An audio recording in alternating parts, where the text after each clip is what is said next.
Hypnotism के माहिर Leonardo ने कहा, क्या तुमने महज ये मालूमात हासिल करने के लिए $5,000 अदा किए हैं?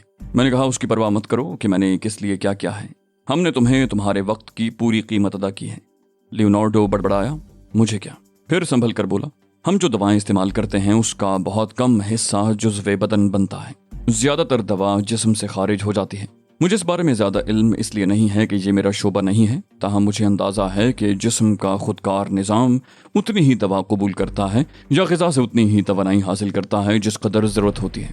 अगर किसी मसनूई तरीके से किसी ताकतवर दवा को पूरी तरह से जुज़्वे बदन बना दिया जाए तो मेरे ख्याल में ये चीज़ जिस्म के लिए नुकसानदेह भी हो सकती है। नुकसान का इन्हिसार इस बात पर होगा कि जिस्म के साथ किस हद तक ज्यादती की गई है। अब फर्ज करो एक शख्स को जो जख्मों से चूर है या किसी और वजह से उस पर नक्काहत तारी है, किसी ताकत की दवा दी जाती है तो वो अपना अमल तो फौरन शुरू कर देती है, लेकिन जिस्मानी कुव्वत पूरी तरह बहाल होने में एक मखसूस मुद्दत दरकार होगी जो मुख्तलिफ सूरतों में मुख्तलिफ होगी। उसके बरक्स स्टेमिना बढ़ाने वाली दवाएं फौरी तौर पर असर करती हैं और एक मखसूस वक्फे के बाद उनका असर खत्म हो जाता है। मैं यकीन से तो नहीं कह सकता, लेकिन मुमकिन है कि हिप्नोटिज्म के जरिए हम किसी शख्स के जिस्मानी निज़ाम के इस कुदरती फेल में दखील हो सकें। अगर यह मुमकिन है तो इसका मतलब ये हुआ कि इंतहाई नहीफ शख्स को ताकत की दवाएं देने के बाद हिप्नोटिज्म के जरिए उनको मुकम्मल तौर पर जुज़्वे बदन बना दिया जाए तो इंसान की फौरी सेहत याबी मुमकिन हो सकती है, मगर उसके माबाद असरात यकीनन खराब होंगे, इसलिए कि जब जिस्म पर उसकी बिसात से बढ़कर बोझ पड़ेगा तो उसके असरात भी लाजिमन सामने आएंगे। मैंने कहा, मैंने जो कहानी तुम्हें सुनाई है उसमें कोई दवा तो क्या ग़िज़ा तक इस्तेमाल नहीं हुई थी। लियोनार्डो बोला, मैंने जो मफरूज़ा बयान किया है अगर उसे दुरुस्त तस्लीम कर लिया जाए तो यह भी मुमकिन है कि किसी खिलाई गई दवा के असर को किसी मखसूस वक्त तक के लिए रोक दिया जाए। मसलन मैं तुम्हें सरदर्द की गोली खिलाऊं और ये हिदायत कर दूं कि इस दवा का असर उस वक्त शुरू हो जब कोई शख्स उस अपार्टमेंट में दाखिल हो, तो फिर दवा का असर उस वक्त शुरू होगा। लेकिन ख्याल रहे कि ये बात मैं इस मफरूज़े के तहत कह रहा हूँ कि अगर हिप्नोटिज्म के जरिए जिस्म की फितरी सलाहियत में दखील होना मुमकिन हो। मैंने कहा, शुक्रिया मिस्टर लियोनार्डो, तुम मेरे लिए बहुत मुफीद साबित हुए। अब ये बताओ कि किसी शख्स को मामूल बनाकर उससे मालूमात हासिल की जा सकती हैं। लियोनार्डो के होंठों पर अजीब सी मुस्कुराहट उभरी। बोला, अब तुम अपने असल मकसद की तरफ आए हो। नहीं, किसी शख्स को जबरदस्ती मामूल नहीं बनाया जा सकता। मैं समझ गया कि वो मुजरिमाना सरगर्मियों में मुलव्विस है। मैंने कहा, अगर ये मुमकिन नहीं है तो तुम इतनी भारी फीस किस बात की वसूल करते हो? लियोनार्डो अय्यारी से मुस्कुराया। बोला, उसकी फीस अलहदा होती है, काम वैसा ही होगा जैसा तुम चाहोगे। मैंने उसकी आंखों में देखते हुए कहा, और उस वक्त होगा जिस वक्त मैं चाहूंगा? वह बोला, बिल्कुल उसी वक्त होगा, बशर्ते कि उस वक्त पहले से मेरी कोई अपॉइंटमेंट ना हो। मैंने नफी में सर हिलाया, कहा, नहीं, अगर मुझे जरूरत पड़ गई तो तुम्हें फौरी तौर पर मुझे वक्त देना होगा। लियोनार्डो ने कारोबारी लहजे में कहा, अगर तुम मेरी कुल फीस को 2 से ज़र्ब दे सको तो ये भी मुमकिन हो जाएगा। उसकी इस बात पर पीटर ने पहलू बदला था, मगर उसके कुछ कहने से कबल ही मैं बोल पड़ा, काम वो जो मैं कहूँ और मुआवजा वो जो तुम तलब करो, ठीक है? उसने खुश होकर कहा, मुझे मंजूर है, तुम एक अच्छे कारोबारी हो। मैंने पीटर से मुखातिब होकर कहा, आओ अब हम चलते हैं। लियोनार्डो के अपार्टमेंट से निकलकर मैंने पीटर के हमरा एक डिपार्टमेंटल स्टोर का रुख किया और वहां से मुतादिद चीजें खरीदी, जिनमें गोश्त के पार्चे, 3 मुख्तलिफ साइज के क्रैप सोल जूते और कपड़ों के कुछ जोड़े भी शामिल थे। पीटर ने हैरत भरे लहजे में कहा, ये सब चीजें खरीदने की इस वक्त क्या जरूरत है? मैंने कहा, मैंने हर एहतियात बालाए ताक रख कर उस इमारत में घुसने का फैसला कर लिया है जहां ऑलिव हार्वर्ड और हारूत राबील मौजूद हैं। पीटर ने कहा, तुम्हें ऐसा कोई फैसला नहीं करना चाहिए जिससे तुम्हारी जिंदगी को कोई खतरा लाहक हो। मैंने हंसकर कहा, तुम्हें तो वो फैसले भी नागवार गुजरते हैं जिनसे मुझे माली नुकसान होता है। पीटर ने हैरत से पूछा, कौन से फैसले? मैंने कहा, लियोनार्डो को $5,000 फीस अदा करने का फैसला। पीटर बोला, जाहिर है ये नागवार गुजरने वाली बात है, लेकिन मैंने तुम्हें रोका तो नहीं। अब अगर तुम ये चाहो कि उसका लुटेरापन भी मुझे नागवार न गुजरे तो ये ज्यादती होगी। मैंने कहा, ये तो आखिर में ही पता चलेगा कि कौन किसको लूट रहा है, अभी तो वो हमारे लिए बहुत कारामद है। पीटर बोला, जो बातें तुमने उससे मालूम की हैं वो तो कोई भी बता सकता था, मैं नहीं समझ सकता कि तुम क्या करते फिर रहे हो। मैंने कहा, और जो काम मैं उससे लेने वाला हूँ वो उसके सिवा कोई नहीं करेगा। अगर कोई होगा भी तो हम उसे कहाँ ढूंढते फिरेंगे? इस वक्त तो एक एक लम्हा कीमती है। वो $20,000 लेगा ना, ले ले, लेकिन खुद उसे ये मालूम नहीं होगा कि वो कितना बड़ा काम कर रहा है, और मैं उससे जो फायदा उठाऊंगा वो लाखों डॉलर के मुसावी होगा।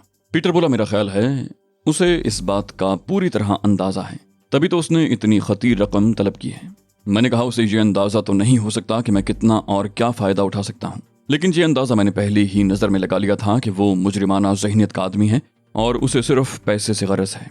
पीटर ने कहा, लेकिन ये बताओ कि उस इमारत में दाखिल होने के लिए तुम्हारे पास कोई काबिल अमल मंसूबा है भी, या तुम यूं ही अंधाधुंध उस इमारत में घुस जाओगे? मैंने कहा, अभी वापस चलकर मैं सिल्विया और बड को अपना मंसूबा बताऊंगा, तुम भी उस वक्त सुन लेना ताकि मुझे अपनी बातें दोहराना न पड़े। अपनी आर्जी क़यामगाह पर वापस पहुंचकर मैं सामान समेत अंदर पहुंचा। बड मुझे इस हाल में देखकर अपनी ज़बान पर काबू न रख सका। बोला, मालूम होता है तुमने यहाँ मुस्तकिल रिहाइश इख्तियार करने का मंसूबा बना लिया है चीफ। चलो, तुमने अच्छा ही किया। तुम्हारे साथ आवारा गर्दी करते करते बड भी आजिज़ आ चुका था। अब सुकून से कहीं रहना तो नसीब होगा। मैंने कहा, फजूल गोई से परहेज करो और कूच की तैयारी करो। इस सामान में से अपने लिबास और जूते निकाल कर पहन लो। बड ने मेरे लाए हुए सामान का अच्छी तरह जायजा लिया और फिर उसने वो जूते निकाल लिए जो मैंने सिल्विया के लिए खरीदे थे। उसने मजे का खेज लहजे में कहा, माना कि बड का कद बहुत छोटा है, मगर अब इतना भी मुख्तसर नहीं है कि तुम मेरे लिए इतने छोटे नाप के जूते ले आए। मैंने खुश्क लहजे में कहा, ये जूते सिल्विया के हैं, वक्त ज़ाया मत करो और जल्दी से तैयार हो जाओ। वो बोला, बड तो अहमक है, जबान खोले तो उसे दबाया जाता है और आलम यह है कि पैरों का नाप तक लिया जा चुका था। मैंने कहा, बहुत मरदूद हो तुम। अरे अहमक, मैंने महज अंदाजे से जूते खरीदे। बड ने सर हिलाया, बोला, चलो ठीक है, अगर जूते फिट आ गए तो बड जो कुछ कहता है सही कहता है, वरना फिर मैं तुम्हें दुरुस्त मान लूंगा। सिल्विया उस गुफ्तगू से बहुत महजूज हो रही थी। मैंने उसे टोका, कहा, सुबह तो तुम बड की ऐसी ही बातों पर बुरा मान रही थी और इस वक्त तुम्हारी बतीसी निकल रही है। वो बोली, उस वक्त मुझे बड साहब की शख्सियत के बारे में पूरी तरह अंदाजा नहीं था, अब मैं इन्हें अच्छी तरह समझ चुकी हूँ। मैंने मुतहय्यराना अंदाज में कहा, एक ही दिन में इतना बड़ा दावा? सिल्विया हंस पड़ी, बोली, बड साहब बड़ी बागो बहार किस्म की तबीयत के मालिक हैं, इनकी फितरत भी बहुत सादा है, इन्हें समझना क्या मुश्किल।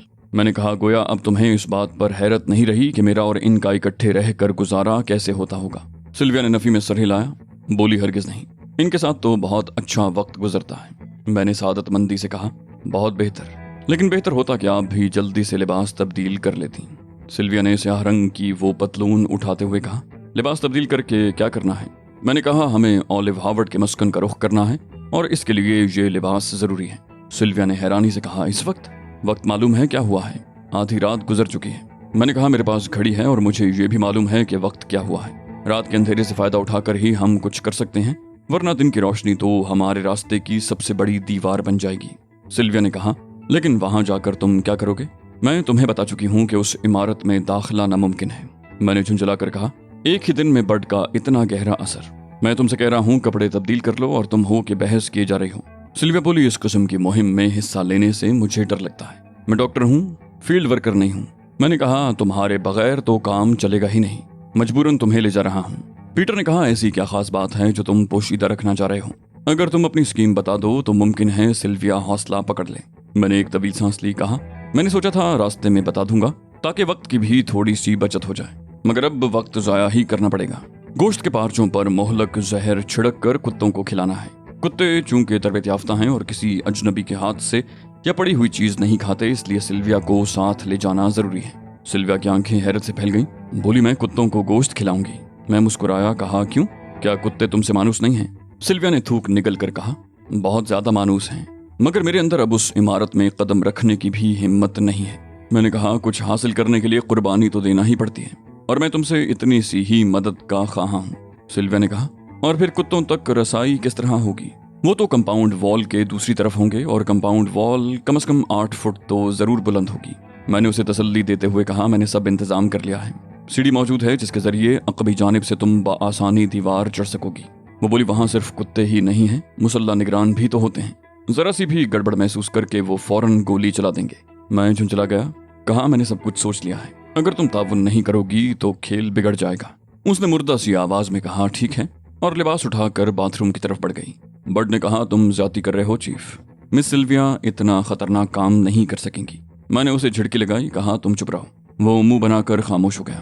पीटर ने पेशकश की, अगर तुम्हें मजीद कुछ अफराद की जरूरत हो तो अपने कुछ आदमी तुम्हारे साथ कर दूं। मैंने कहा, नहीं, सिर्फ मैं, सिल्विया और बड वहां जाएंगे, कोई चौथा फर्द नहीं होगा। आधे घंटे के अंदर अंदर हम पूरी तरह तैयार हो गए। हम तीनों ने स्याह रंग के चुस्त लिबास पहन रखे थे, पैरों में क्रेप सोल जूते थे। जूते और लिबास सिल्विया के बिल्कुल दुरुस्त आए थे। बड ने फिर कुछ कहने की कोशिश की थी, मगर मैंने उसकी बातों पर कोई तवज्जो न दी और सिल्विया की हालत ऐसी नहीं थी कि वो बड के मस्खरेपन से महजूज हो सकती। नतीजा ये हुआ कि वो कुछ देर बोलते रहने के बाद खामोश होने पर मजबूर हो गया। हम पीटर की कार में ही रवाना हुए थे। बट कार ड्राइव कर रहा था और मैं सिल्विया के साथ अक़बी नशिस्त पर बैठा था। मैंने उसे पूछा, क्या तुम कुत्तों की तरफ से किसी किस्म का खौफ महसूस कर रही हो? उसने नफी में सर हिलाया, बोली, नहीं, कुत्ते मुझे कुछ नहीं कहेंगे, मैं तो उन इंसान नुमा दरिंदों से खौफजदा हूँ। मैंने कहा, उनसे खौफजदा होने का कोई जवाज नहीं है। बिलफर्ज अगर तुम किसी की नज़रों में आ जाओ तो निहायत इत्मीनान से बता देना कि अली यार खान बाहर मौजूद है। तुम उनसे कह सकती हो कि मैंने तुम्हें ज़बरदस्ती इस काम के लिए मजबूर किया था। चूंकि तुम उनके बागी की हैसियत से मुझसे मिली थी, लिहाजा मेरे कहने पर अमल करना तुम्हारी मजबूरी थी। सिल्विया ने कहा, यह कैसे हो सकता है कि मैं अपनी जान बचाने की खातिर तुम्हारी जान खतरे में डाल दूं? मैंने कहा, मैं किसी भी सूरत हाल से निमटने के लिए पूरी तरह तैयार होकर आया हूँ। अगर ऐसी किसी सूरत हाल का सामना करना पड़ा तो मैं उन्हें भून डालूंगा। सिल्विया ने मुर्दा सी आवाज में कहा, ठीक है, मैं तुम्हारे कहने पर अमल करने की कोशिश करूंगी। मैंने कहा, अगर तुमने हिम्मत कर ली तो हम ये बाजी जीत जाएंगे। अब मेरी स्कीम गौर से सुनो। हम खामोशी से उस इमारत की तरफ जाने वाली सड़क पर दाखिल होंगे। कार की हेडलाइट्स बुझी हुई होंगी। इमारत से कोई आधे मील के फासले पर बड कार रोक देगा और हम दोनों कार से उतर जाएंगे। मैं तुम्हें गोश्त के पार्चे और एल्युमिनियम की फोल्डिंग सीढ़ी दे दूंगा, जिसके जरिए तुम कंपाउंड वॉल फलांग सकोगी। बेफिक्र रहो, सीढ़ी बहुत हल्की है और उसे उठाकर ले जाने में तुम्हें जरा भी दिक्कत महसूस नहीं होगी। तुम्हें इमारत तक पहुंचने के लिए 10 मिनट का वक्त दिया जाएगा। 10 मिनट के बाद बड कार स्टार्ट करेगा और हेडलाइट्स जलाकर कार इमारत के गेट पर ले जाकर रोक देगा। जब तुम बड को इमारत के नजदीक पहुंचते देखो, उसी वक्त तुम्हें भी हरकत में आ जाना होगा। बड उन लोगों पर यह जाहिर करेगा जैसे वो कहीं जाना चाहता है और रास्ता भटक कर इस तरफ आ निकला है। चूंकि वो लोग बड की तरफ मुतवज्जे होंगे, इसलिए अगर कंपाउंड वॉल में थोड़ी सी भी गड़बड़ हुई या कुत्तों की तरफ से कोई गैर मामूली रद्द अमल का इजहार हुआ तो उन्हें इसका अंदाजा फौरी तौर पर नहीं हो सकेगा। तुम मेरी बात समझ रही हो ना? सिल्विया ने कहा, बहुत अच्छी तरह समझ रही हूँ, लेकिन खुद तुम कहाँ होगे? मैंने कहा, बड की तरह मैं भी इमारत के सामने ही हूँगा, मगर सड़क के दूसरी तरफ और किसी मुनासिब जगह पोजीशन ले लूंगा। मेरे हाथ में बे आवाज राइफल होगी। बड ने अगर उन तीनों को बेवकूफ बनाकर यकजा कर दिया तो मैं बाआसानी उन्हें ठिकाने लगा सकूंगा। यहाँ भी अगर थोड़ी बहुत गड़बड़ हो गई तो हमें ये इत्मीनान होगा कि इमारत के अंदर कोई आवाज इसलिए नहीं जा सकती कि वो एयर कंडीशनड है। मैंने सिल्विया से बहुत ज्यादा तवक्कुआत वाबस्ता नहीं की थी, मगर मुझे उम्मीद थी कि अगर उसने जरा सी हिम्मत से काम लिया तो वो अपने हिस्से का काम बखूबी अंजाम दे लेगी। मैंने कहा, कुत्ते चंद ही मिनट में गोश्त के पार्चों का सफाया कर देंगे। मैंने इन पर बहुत सरीउल असर जहर लगाया है, लिहाजा जहर को असर करने में बमुश्किल चंद मिनट लगेंगे। इस दौरान हम अपना काम मुकम्मल कर चुके होंगे, लेकिन तुम एहतियातन 10 मिनट मजीद इंतजार करने के बाद सामने वाले गेट की तरफ आना। सिल्विया बोली, मेरा ख्याल है सबसे खतरनाक काम बड साहब का है। अगर ये उन तीनों को शीशे में न उतार सके तो क्या होगा? मैंने कहा, बड साहब बड़े मंझे हुए फनकार हैं, बड़े बड़ों को चुटकियों में उड़ा देते हैं और अच्छी तरह जानते हैं कि उन्हें कब क्या करना है। बड ने कहा, शुक्रिया चीफ, अब मैं कार की हेडलाइट्स बुझा रहा हूँ। हम अपनी मतलूबा सड़क पर दाखिल हो चुके हैं। बड ने हेडलाइट्स बुझा दी और उसके साथ ही कार की रफ्तार सुस्त हो गई। मैंने अक़बी नशिस्त के नीचे हाथ डालकर साइलेंसर लगी हुई गन निकाल ली और सिल्विया को एक बार फिर समझाने लगा कि उसे क्या करना है। मतलूबा इमारत से तकरीबन आधे मील के फासले पर बड ने कार रोक दी। मैं और सिल्विया कार से उतर गए। सिल्विया घबराई हुई थी। मैंने एक बार फिर उसे तसल्ली दी और वो पैकेट में लिपटे हुए पार्चे और मुख्तसर सी सीढ़ी हाथ में लेकर अंधेरे में आगे बढ़ गई। मैं सड़क के दूसरी तरफ अंधेरे में उतर गया। मैंने अपनी रफ्तार बहुत तेज रखी थी, इसलिए कि मुझे गेट के सामने की मुनासिब जगह पर पोजीशन भी संभालनी थी। झाड़ियों और दरख्तों के दरमियान तेज रफ्तारी से गुजरता हुआ मैं तकरीबन 7 मिनट में ही इमारत के सामने पहुंच गया। इमारत के कंपाउंड में अंधेरा था और गेट पर हल्की रोशनी का बल्ब जल रहा था, जिसकी रोशनी ज्यादा दूर तक नहीं फैल रही थी। अंधेरे की वजह से मुझे खुद को छुपाने में ज्यादा दिक्कत का सामना न करना पड़ा। गेट के साथ अंदरूनी समत में बने हुए कैबिन में 2 मुसल्ला अफराद मौजूद रहे होंगे। मैं एक झाड़ी के अकब में लेट गया। चंद ही मिनट के बाद मैंने बड को इमारत की तरफ आते देखा। कार की हेडलाइट्स रोशन थी और रफ्तार ज्यादा नहीं थी। इसके अलावा वो रेस देकर अपनी आमद का ऐलान भी करता जा रहा था। बड की कारकर्दगी पर मैंने मुतमईन अंदाज में सर हिलाया। मुझे उम्मीद थी कि उसकी कारकर्दगी बाद में भी ऐसी ही रहेगी। गेट के अकब में मौजूद चौकीदारों ने कार की आवाज सुन ली थी, इसलिए वो कैबिन से निकलकर अब गेट से लगे बाहर झांक रहे थे। उन्हें तजस्सुस हो रहा होगा कि रात के 2 बजे कौन इधर आ गया है। बड ने एन गेट के सामने कार रोक दी और कार में बैठे बैठे उनसे कुछ कहा। कुछ देर दोनों में बातें होती रहीं। फिर बड कार से नीचे उतर आया। उसके हाथ में कागज का पुर्जा था जो उसने उन दोनों की तरफ बढ़ाया और उनमें से एक ने हाथ बढ़ाकर गेट की सलाखों के दरमियान से बड से वो पुर्जा ले लिया। मेरा दिल बहुत तेजी से धड़कने लगा। मेरी कामयाबी का इन्हिसार बड की इस कामयाबी पर था कि वो बैक वक्त तीनों मुहाफिजों को यकजा करने में कामयाब होता है या नहीं। अगर खुदा न खास्ता बड नाकाम हो जाता तो मेरा मंसूबा धरा रह जाता। अब मैं घुटनों के बल बैठ गया था और किसी भी लम्हे हरकत में आने को तैयार था। जिस मुहाफिज ने बड से कागज का पुर्जा लिया था, मैंने उसे नफी में सर हिलाते देखा। फिर वो बड से कुछ कह कर पलटा और कंपाउंड की तरफ चला गया। मेरी नजरें बेचैनी से गेट पर जमी हुई थीं। मुहाफिज जल्द ही पलट आया, मगर वो तन्हा नहीं आया था। उसके साथ एक और शख्स भी था जो मेरे अंदाजे के मुताबिक तीसरा मुहाफिज था। उसने आते ही गेट पर मौजूद मुहाफिज से कुछ कहा और वो गेट खोलकर बाहर निकल आया। फिर मैंने उसे कार की तरफ बढ़ते और कार की तलाशी लेते देखा। तलाशी क्या, उसने कार में सिर्फ एक नजर डाली थी। गालिबन वो ये इत्मीनान करना चाहते थे कि कार में बड के अलावा कोई और तो मौजूद नहीं है। मुहाफिज ने पलट कर रिपोर्ट दी और फिर मैंने बकिया दोनों मुहाफिजों को भी गेट से बाहर निकलते देखा। मैंने फौरन ही बंदूक अपने कंधे से लगा ली। मुझे बहुत तेजी से उन तीनों को निशाना बनाना था, ताहम अगर उनमें से कोई एक बच भी जाता तो खतरे की कोई बात नहीं थी, इसलिए कि बड उसे संभाल लेता। तीसरा मुहाफिज बाहर आकर बड को इशारों से कुछ समझाने लगा। गालिबन बड ने उनसे कोई पता पूछा था जो वो उसको समझा रहे थे। वो तीनों ऐसे जाविये पर थे कि मैं उन्हें बाआसानी निशाना बना सकता था। मैंने खुदा का नाम लेकर निशाना बांधा और फायर कर दिया। पहले फायर का अंजाम देखे बगैर मैंने दूसरा और तीसरा फायर भी किया। तीनों फायर मैंने बमुश्किल 3 सेकंड के वक्फे में किए होंगे और इतने कम अरसे में किए गए फायरों का अंजाम देखने की फुर्सत नहीं होती। लेकिन बड को फातिहाना अंदाज में उछलते देखकर मैं समझ गया कि कामयाबी ने मेरे कदम चूमे हैं। मैं उछल कर खड़ा हो गया। तेजी से सड़क उबूर करता हुआ बड के पास पहुंच गया। बड ने कहा, क्या कमाल का निशाना है चीफ। तीनों में से एक के हलक से भी आवाज नहीं निकल सकी। मैंने झुककर उन तीनों का अच्छी तरह से जायजा लिया। तीनों के भेजे उड़ गए थे। मैंने बड से पूछा, कंपाउंड में इन तीनों के अलावा और तो कोई नहीं है? बड ने कहा, किसी की मौजूदगी के आसार नहीं है और मालूम होता है सिल्विया भी कामयाब हो गई है, इसलिए कि जब मैं यहाँ रुका था तो उस वक्त अंदर कंपाउंड से कुत्तों की उछल कूद और भाग दौड़ की आवाजें आ रही थी।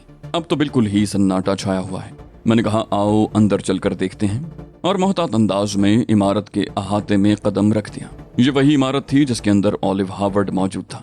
हारूत राबील भी यहीं मुकीम था और तहजीब भी यहीं कैद थी। लेकिन मैंने खतरा उन तीनों में से किसी के लिए भी मोल नहीं लिया था। मेरा हदफ तो डैनियल था।